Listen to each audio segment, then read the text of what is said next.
All right, awesome. We are live. If you have ever felt like you need to take a sabbatical from just about everything, let's talk about that today. I'm Reese Spikerman, and you are inside the Commerce Collab Facebook group, where I go live each week to share my best tips and tricks to make your e-commerce store not just sell more, but connect with customers to build long-term loyalty. But this week, we are shifting gears a little bit. First, I've got some of you joining me here on Zoom. I'm going to check and see if I got anyone else in the waiting room. Not yet. And we're streaming this into the Facebook group. So that feels really cool. Like I'm sharing a room with some of you, and I love that feeling. But the other thing that's changing is I'm taking a step away from all the sales and business strategies this week. I've been doing these Facebook Lives for 8 or 9 months now. And what I'm noticing is there's a desire for discussion around the mental, emotional, and life things that you are navigating in your business, in your daily lives. Being a business owner can feel really lonely. It's a different path than the person who is content to only be an employee and doesn't have any of that entrepreneurial pull. And I really think that that loneliness is part of what makes overwhelm and anxiety and burnout feel even harder. So I want to bring this out in the open. And what I'd love to hear from you in the comments is, are you wanting conversations like this? Are you wanting to talk about the other issues you face in business beyond just getting traffic or converting customers? Just drop me a heart in the comments if you're with me and here for these kinds of topics going forward, in addition to the other stuff that I talk with you about. So burnout. When you think of burnout, what comes to mind? Like if you say, I'm so burned out, what do you really mean? Tell me what is going on in your life or in your body or mentally. Part of what sparked me deciding to do this particular talk this week is I recently had an interview with Betsy Milne and Laura Milne. They're of a business called Luscious Hustle. They're going to be on season 2 of the Commerce Collab, and I can't wait for you to hear this interview. It was amazing, and actually, so were all the interviews. If you want to be in on that season and hear my interview with them, you can sign up for free at thecommercecollab.com. In this interview with them, we talked about burnout, and the conversation struck such a nerve with me that I've actually started to work with them to help me with my own burnout and energy issues. I think that burnout is really insidious. There's all these signs that we are on our way to serious burnout, but we ignore them, or we might not even realize that that's what's going on. That's what's telling us that there's signs that we're tapping out on our bandwidth. And I want to share a few of these with you. But first, I'm going to go check out on the comments because I did things a little differently this week. I want to make sure we're broadcasting. It looks like it. I see a heart from Kersha. Yep. Hey, Kersha, I'm glad you're joining me here. Okay. Here are some of the signs. And in my chat here on Zoom, yes, the people are chatty. Hold on, let me close this. Yep, Gina says she feels overwhelmed and too tired to do anything. Katie needs this conversation now more than ever. Heather says burnout for her is she's tired. She can't focus anymore. She gets mad at everything. Heather, I can really relate to that. I know there's certain things that will make me salty no matter what. Right? Like if people are just being a dick, I'm going to be salty at you. But I notice when I'm feeling like edgy around my mom or my husband, and I can't pinpoint anything specific that they've done to set me off. That's my sign that something's going on for me. So let's talk about some of these other signs. I think these are really interesting. There's cognitive ones. So this is forgetfulness, making small mistakes. Your brain is literally in some ways like a computer. And when you are doing too much, it's like there's too many files in the hard drive. It can't process any longer. It starts sputtering out, right? It's like when your compute, you can just tell when your computer is like hit its 5-year mark or whatever. It's kind of like that. There's physical signs: grinding, teeth grinding, fatigue, increase in compulsive behaviors like nail biting, picking your face. Yours are unique. You know, people have different forms of compulsive behaviors. These are all signs of stress and of burnout. For me personally, grinding is a big one, but it's not just grinding. So sometimes I can be really stressed and not burned out. So it's in context. It's kind of like we need to look at all these things holistically, and there's probably multiple signs that tell you something's going on here. Another big one, and I think this one would be like almost like it could stand on its own, is apathy. So it's total disinterest, a feeling of helplessness, or an inability to say no. You feel a loss of your agency, like you were just going about your life on autopilot or by the seat of your pants. And it gives you this inability to see your life and your business objectively and make rational decisions, because it's almost like the river of life is just kind of carrying you along and you lack any agency over what's going on. That can be really, that can lead to depression, right? There's this correlation there too between that feeling of helplessness and depression, but I do think it's also a sign of burnout. Another one is constant delays or procrastination. I think procrastination takes many forms, it has many causes, but sometimes when we are burned out, we will procrastinate on things because it's like, it's our last stand, our last defense. We're trying to, it's our body or brain signal to say, I am not here for this. My bandwidth is done. So can you relate to any of these symptoms? Just put in the comments, like cognitive, physical signs, emotional signs, apathy, can't say no, nail biting, grinding, whatever it is for you that you resonate with that I just said in that list. And part of why I am encouraging you to comment is because I think there is a relief that comes in seeing that others are going through this too. It is not just you. I'm going to go check the comments over here. Yeah, Brenna, look at your hair today. Yeah, Brenna, I did the Farrah Fawcett today. And it'll probably fall apart, you guys, in about an hour. That's just what my hair does, no matter what I do. Gina, yep, Gina adds migraines to it. So that's one of your signals. Heather personally feels called out by the conversation. Sorry, Heather. Alita says she's got physical signs, sheer exhaustion. It paralyzes her. Yeah, I can see that. You're just too tired to make a damn decision, right? Kersha has easy irritability. Yep. So for a long time in my 20s and 30s, I would ignore these signs.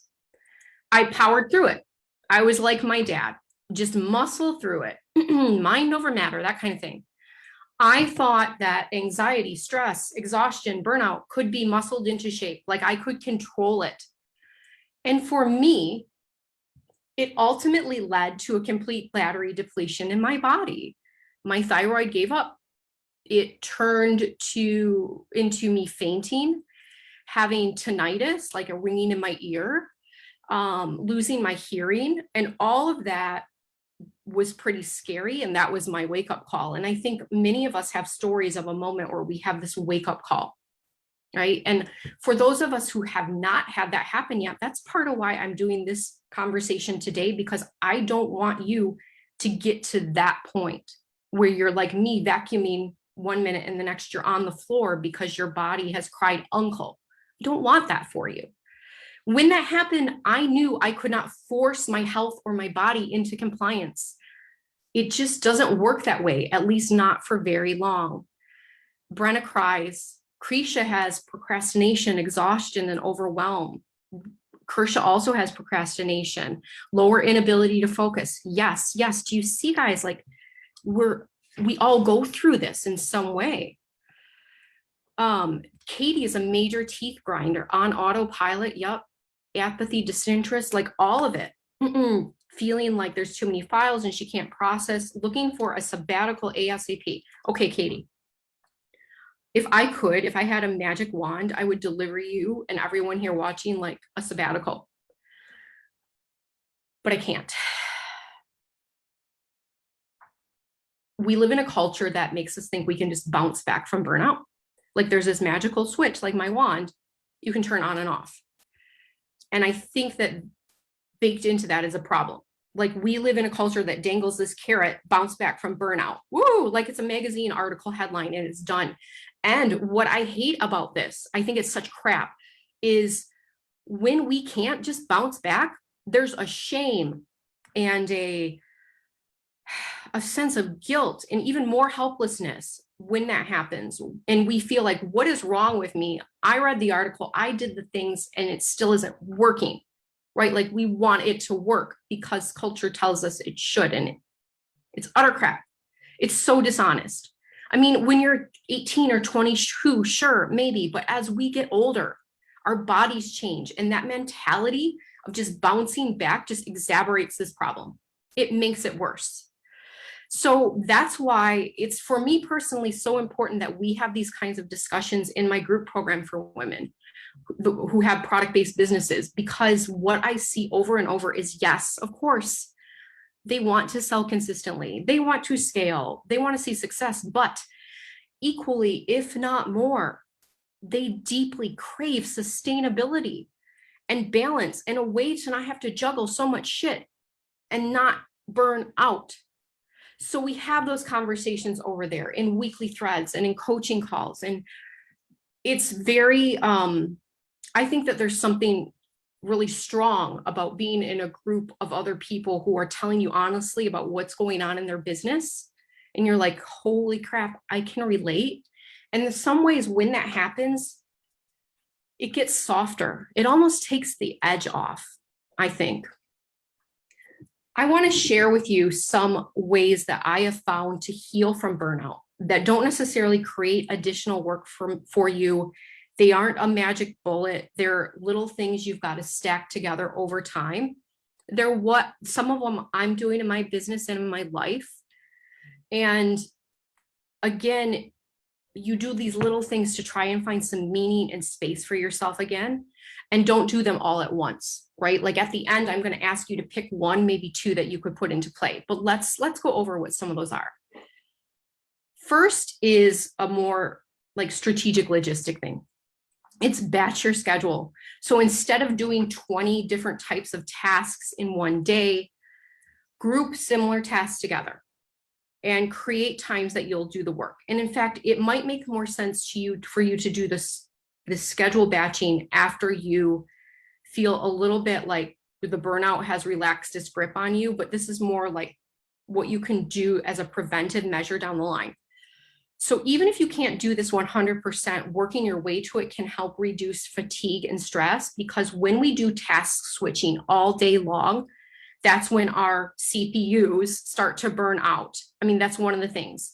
And I'm really curious, will you tell me in the comments, do you ever notice that on a day when you try to stuff more different things into your schedule, do you feel like more harried and frazzled on those days? I'm just really curious if that's something that resonates for you. So that's first, is you can batch your schedule. Second is work with how you are. This is part of the work I'm doing with Betsy and Laura. They're helping me rework everything from what I do first in my week to like how I handle my email newsletters. And it's based on something called my human design. I don't know if you've heard of this. And frankly, I was really skeptical. It's a bit woo for me. But when I learned more about how my design is, it really kind of hit the mark for how I am, how I show up, how I work best. And you could use other methods. So here's an example. Let's say you know you're an introvert, and you know that as an introvert, you need a lot of alone time, you need a lot of space.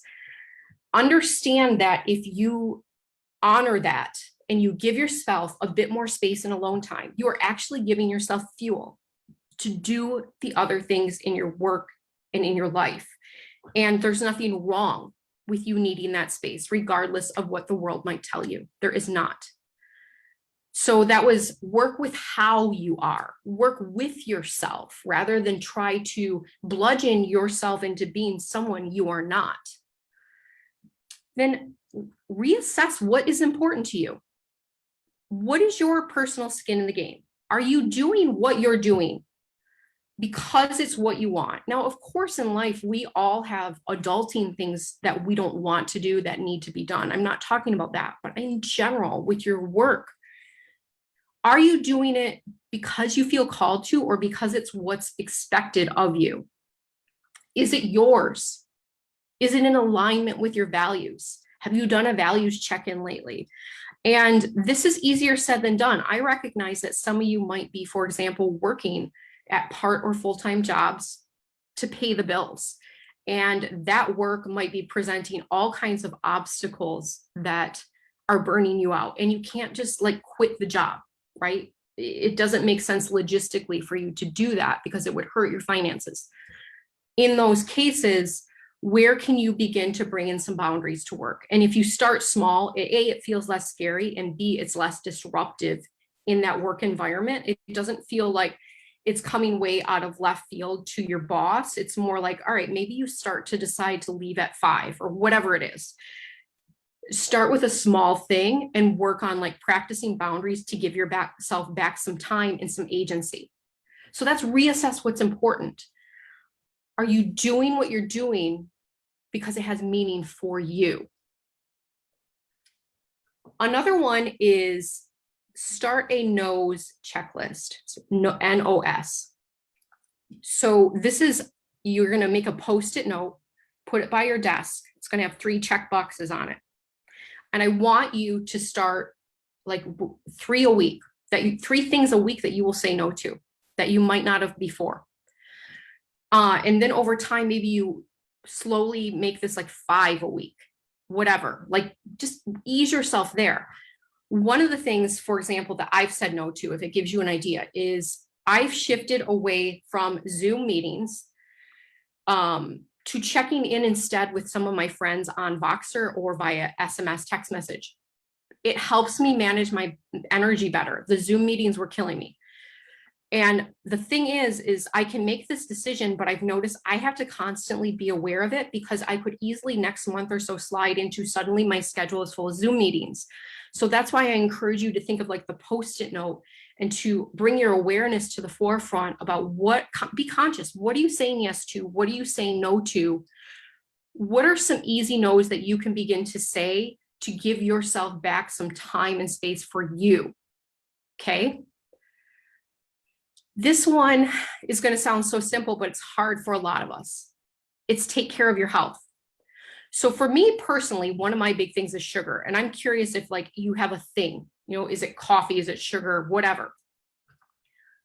I'm making a conscious and difficult choice to reduce my sugar consumption. But for me personally, going cold turkey is not the answer, because that's just more of that whole like, let's muscle this into shape. If I just go to the other extreme and completely eliminate something, that brings more stress into my life. So it opens up more problems. I reduce it instead.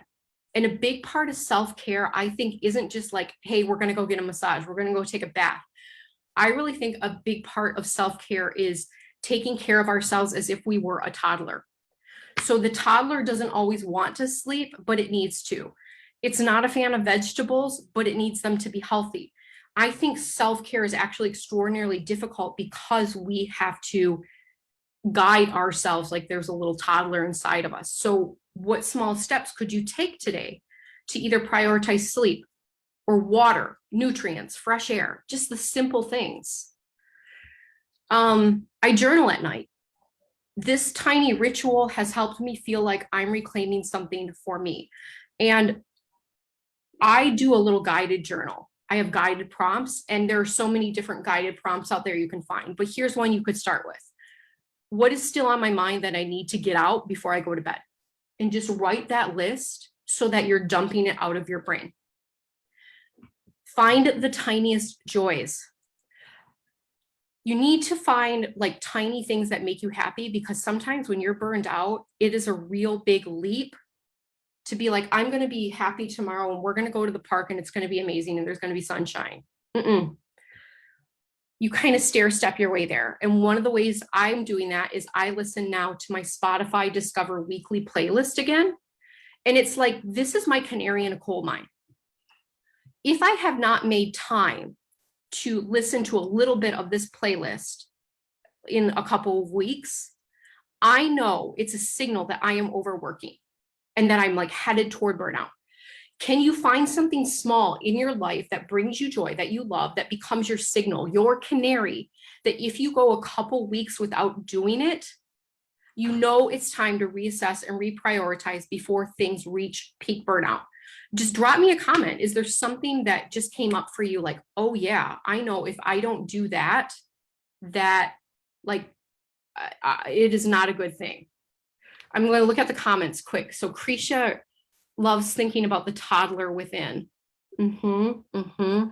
Yes, yes. What have we got here over on Zoom? Heather started reading at night. I love that. Only for 15 minutes.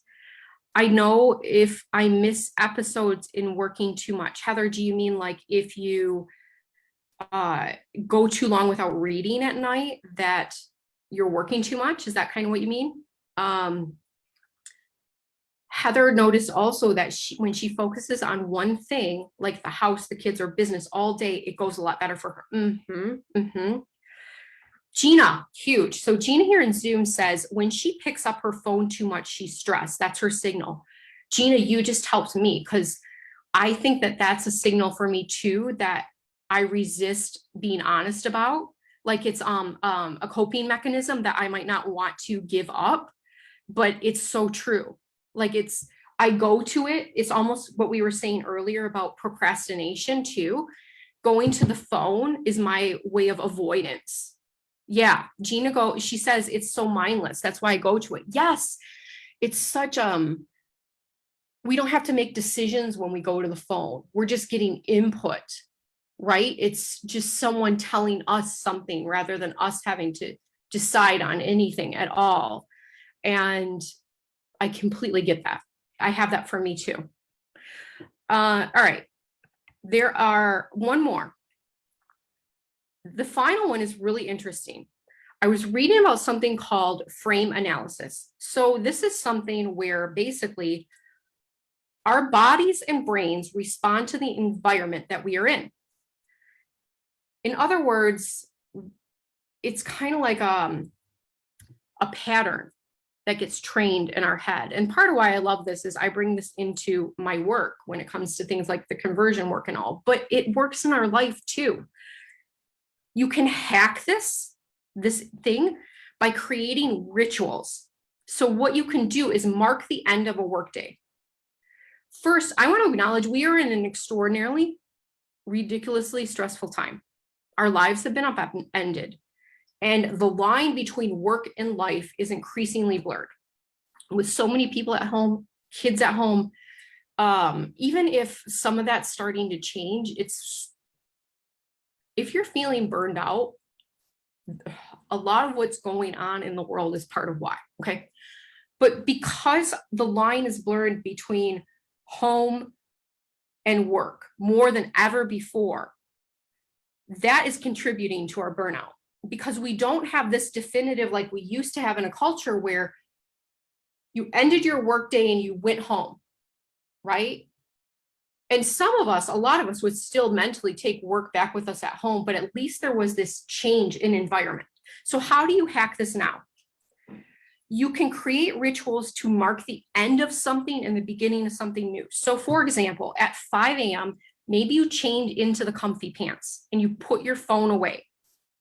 And in order for this to work, that means at 8 a.m., you might need to wear the fancier pants, which I'm really resistant to doing, but if it means that it creates this segregation in my brain, that might be worth it. It will give your mind a frame, like a marker, a signal that, okay, we are switching environments now and going from work to relaxation.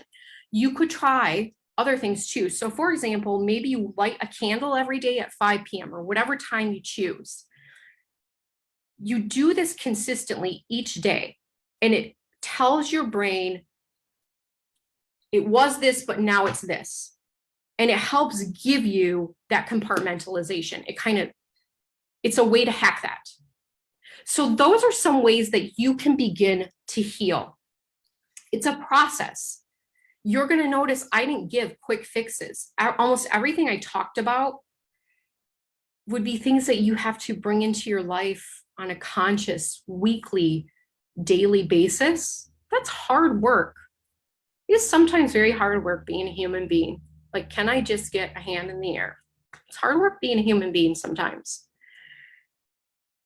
It takes a while to turn the ship around, and that's okay. I'm giving you like relief here that it might take a while to turn the ship around, but maybe when you hear that, in a way, it like you'll grant yourself some grace about all this. I know that because it takes a while, it makes it seem harder to want to start. But I think that you're worth it. I think that your dreams are worth it. Your values are worth it. And I want you here for the long haul. I would love for you to leave one final comment about what one thing I shared today that you could try and implement this week. Or if there's two you think you could do, great, but just one or two. What will you do to try and take care of you and begin the process of healing from burnout? Put that in the comments right now. Don't wait. Go type it. When you type something out, you make a little micro commitment to yourself, and you might be inspired by what other people have put down too. If you are on Zoom with me, stick around. We have time for a couple of Q&As. And if you're watching me on Facebook, thank you for being here, spending this time today to take care of yourself. I'm going to see you again next week with my friend and CPA, Melissa Houston. She's going to be joining me to share her best tips for managing your money in your product-based business, which I think is pretty cool. So be sure to tune in again next Tuesday, because that's going to be a great Facebook Live. And I will do one more quick comment check. Clear separation of home and work. Yep, Alita, you're going to try that. I love it. Krish is going to set a time for half hour of fun or things she loves in her day between work and evening business work. Great. What have we got here over on Zoom? Heather's going to drink more water and do time batching. And Katie is going to focus on her health, which always seems to be the last thing on her priority list. Katie, think of two things. Think of your body as like a little 2-year-old, and think of your body when you're 80. How do you want to like baby your body in a really kind way? Gina's going to create a ritual for ending one thing and starting another. And then also with batching, I think those go hand in hand. I love it. All right. I will see you again next week. I loved sharing this time with all of you, and I hope you have an amazing week and you start to take some steps to help recover and heal from burnout. I will see you next week. Bye.